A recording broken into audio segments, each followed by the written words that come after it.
Okay, this video is what improves blood flow. And this is a very important thing because everything in your body, it functions better with good blood flow. It heals faster and better with good blood flow. And I can also tell you, doctors don't know this. This is so simple and so obvious, but I talked to a bunch of medical colleagues and they don't know this. So the most important two things to know three things to know right away is high-fat food decreases blood flow, decreases oxygen delivery to the tissue.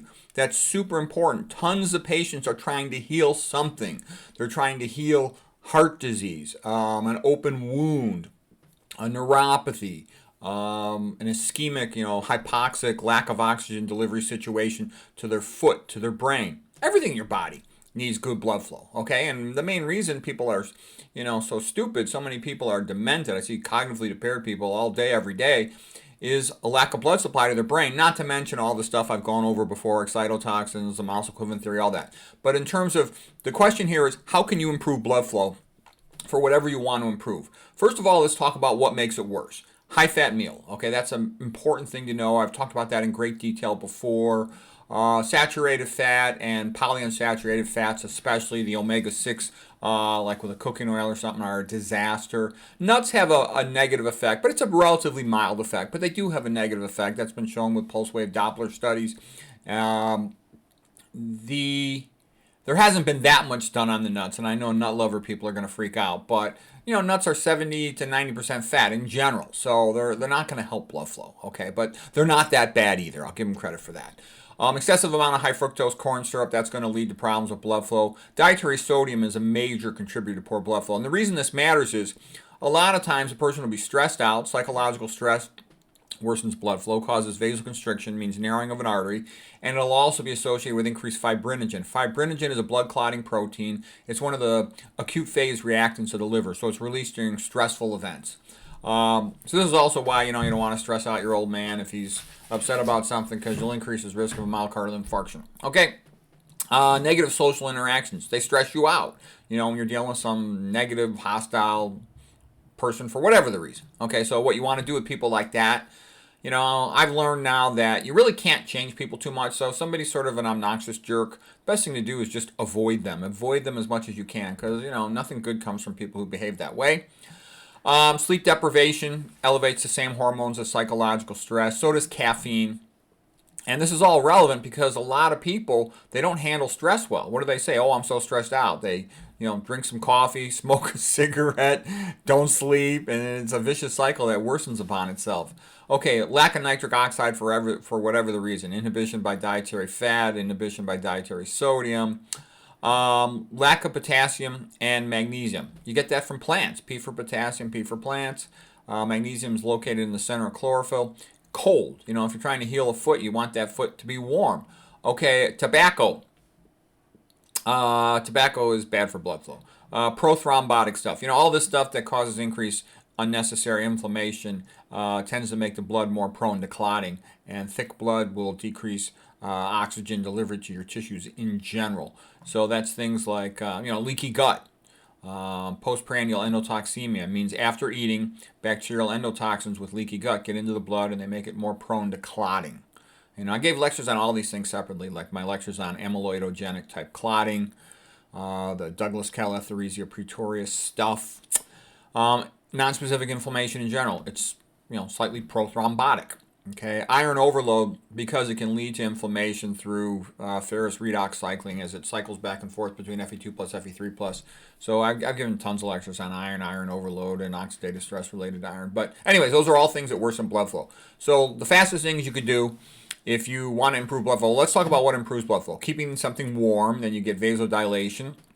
Sunshine, activates and releases nitric oxide precursors from beneath the skin, the subcutaneous tissues. Eating a low-fat diet, which basically means a high-carbohydrate diet. Like I said, Nathan Pritikin put the label on it a long time ago. Two main categories of diet: high-fat diets and low-fat diets. Okay, animal food diets tend to be high-fat, high-protein diets. A plant-based diet, healthy plant-based diet, is low-fat diet, and they'll tend to be low protein as well. And beans are a little higher in protein, but usually we don't eat that much beans. Okay. Plants provide, like I said, the potassium, P for plants, P for potassium, magnesium in the center of chlorophyll, and nitrates, in the greens, the precursors. And we talked about the nitrate cycle of, you eat the nitrates in your greens, and the back of your tongue converts them to nitrites. So nitrates are NO3, nitrites are NO2 in the back of your tongue, converted to that. Then they go into your stomach, and the stomach acid helps convert them to nitric oxide, NO. It's absorbed in your blood, has a systemic vasodilatory effect, beneficial. Low sodium diet, because sodium inhibits endothelial nitric oxide, your vasodilator. It's your endothelial cells, the arterial lining cells that make nitric oxide to dilate your arteries. Hydration, being well hydrated does also improve tissue perfusion. I know it makes you stronger, because like when I lift weights, I spent a long time trying to figure out how can I be as strong as possible for lifting weights. And I know, man, what makes me strongest is get a good night's sleep the night before. The day of, if I'm well rested, I'm okay, but sometimes taking a nap makes me stronger as well. Being well hydrated. That's why I'll guzzle down like, 32 ounces, 24 to 32 ounces beet juice, and then I'll chase it with some water. And man, I wait about an hour and a half, 2 hours to get my blood glucose up high, be hydrated well. But that's when I'm strongest. I can do the highest number of repetitions and high repetition squatting, high repetition, a single set of maximum push-ups and everything else. I'm just stronger at everything after that.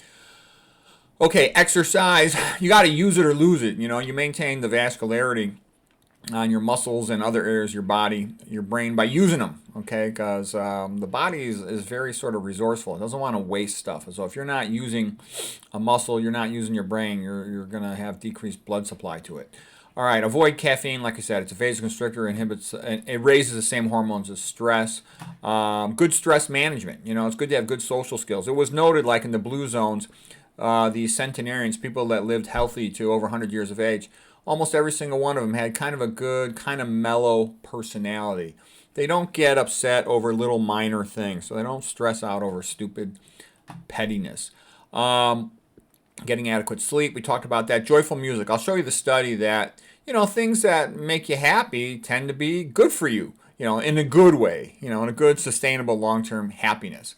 I like the old Aristotle quote. He said, the greatest of all pleasures is thinking and reading and contemplation, because unlike the other pleasures, which wax and wane, thinking, contemplation, reading, they can persist all day long. And so that's true. There's a lot of things that are real fun. It's fun to have a good meal. It's fun to talk to somebody you like. All that is great. But those tend to be transient pleasures, whereas just enjoying learning and thinking, that can go on all day long, day after day after day. So it is a great pleasure from that. But joyful music, and I've noticed too, I love upbeat Christian music. It's just awesome. It's, in my opinion, it's the greatest music ever made in the history of the world. And I made a whole bunch of videos about different types of Christian music: joyful Christian music, country Christian music, gospel Christian music, best black singers of Christian music, best Christian songs ever made, on and on and on. I made a whole bunch of them. So if you're interested in that, that's all available. Comedy and laughter. I also have a video on the best comedies ever made, and in my experience.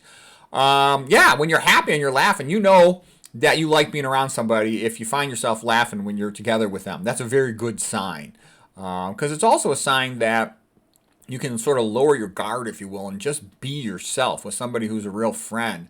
You don't have to be uptight about, are you going to meet their required social norms, some, person like that. You don't want to be around them. They suck, okay? So anyways, just having good social skills, having the ability to, make make lemonade out of lemons, just sort of get the best out of it. There's a Harvard psychiatrist. I don't remember his name off the top of my head right now, but he wrote a whole bunch of books about healthy aging, and that was sort of one of his major conclusions, is that good social skills have a dramatic increase in health and longevity for people. And an example would be, if a person's kind of nice and reasonable, they're probably going to get along better with their kids, and their kids will probably help take care of them when they're old, and other people will be more willing to sort of help them out when they're old. And they just get more joy out of life. People like being around them. So having good social skills makes life better for yourself and whoever you're with. So give people the benefit of the doubt and try to help them out and be nice. You can't really control intrinsically who you like, who you love, but you can be nice to everybody, whether you like them or not. So being around positive people is good. Maintaining relationships, and that takes some effort. Having a sense of purpose is really a powerful thing. And you've heard lots of quotes along those lines from Dostoevsky, from Viktor Frankl, from others, from Schopenhauer. Schopenhauer had said, a man should forget about trying to be happy. He should focus on trying to live a heroic life. In the sense that you say to yourself, well, gee, I know I'm kind of half screwed, but thank God for that. Lots of people are totally screwed. So I'll be grateful for what I have in this world, and I'll just try to make the most of it. And I think that's a good attitude to have. I mean, you got about 1/3 of your time you spend it asleep. About 1/3 of your time you probably spend working to make some money for yourself and your family. And then out of that little last third that's left over, you got some personal maintenance things you have to do. And then you got a little bit of time out of that, let's say half of it or a little more. And that's where you do your hobbies or whatever your interest is. So having a religion gives people a sense of purpose, and, makes their life more meaningful. Also, that sense of purpose can be that because you know you're doing something good, that gives you more energy. It also gives you more resilience because you run into lots of negative stuff. Lots of people are going to insult you and mock you and reject you and all that kind of stuff. You're going to get screwed over on a lot of stuff. Unfortunately, that's just all part of life. And when you have a sense of purpose as well, I have a higher purpose that makes it worthwhile to endure all this BS because I'm doing something good. That makes you a lot more resilient. And resilience and positivity and making progress towards a worthy goal, all of those increase your happiness and your peace of mind, and they lower your stress level. So that's all good. Like for example, when I had those Bart K interviews, people tell me, "Oh, I can't believe you didn't get upset or stressed out with Bart because he was so rude and nasty." And I'm like, I sort of saw him as a comedian. I knew that he didn't know what he was talking about, and he was just devolving everything into nonsense into a farce. So I couldn't take that seriously. Okay, so I'm going to show you a couple papers here now that are related to improving blood flow. But that's the main point. So post-operative patients should be fed low-fat diets, and they should also avoid high-sodium diets, okay? They do need some protein. Protein's part of helping the tissue to heal. You're going to have to do a lot of protein synthesis to repair the tissue. But it's important to know this because a lot of patients in hospitals are fed the wrong diet. Doctors just don't know what to feed patients. They don't know anything about nutrition, most of them. Okay, fat intake impairs the recovery of endothelial function. So this is just a bunch of young people. They stressed them out with some mental task, and then they had them eat a high-fat meal or a low-fat meal, carb meal, about an hour and a half before the stressful event. And what they found was the ones who'd eaten the high-fat meal, it took them, much longer to recover normal arterial functions. At 90 minutes post-stressful event, they still had not recovered normal function of their endothelium, their arterial lining cells. Okay, here's just showing something about singing. So singing improves vascular function. It's just because, usually if you're singing, and this was done with some voice coach. This wasn't even necessarily picking your song that you love. I know, man, it puts me in a good mood. And I've sat around in a room sometimes when I'm working with friends, and we all listen to music we like, and it makes us happy, okay? And that happiness, it's a good thing. Okay, here's another paper along the same lines. This is ones where they allowed people to pick music that was joyful to them, and when they listened to the joyful music, their arterial blood flow improved. When they listened to anxiety-promoting music, their blood flow usually either stayed the same or got a little bit worse in terms of the ability of an artery to dilate, for example, flow-mediated dilation. This guy right here, Robert Vogel, is a pretty famous cardiologist and expert on this vascular ultrasound stuff. He did a bunch of vascular ultrasound studies under different conditions, okay? So he was sort of a big pioneer in that area. You'll see his name if you study that. Okay, so anyways, that's all I got for now. I hope that was helpful. And everything works better with good blood flow. Everything heals better with good blood flow. So you want to heal something, you want something to work better, that's a good first step. So anyways, hope that was helpful.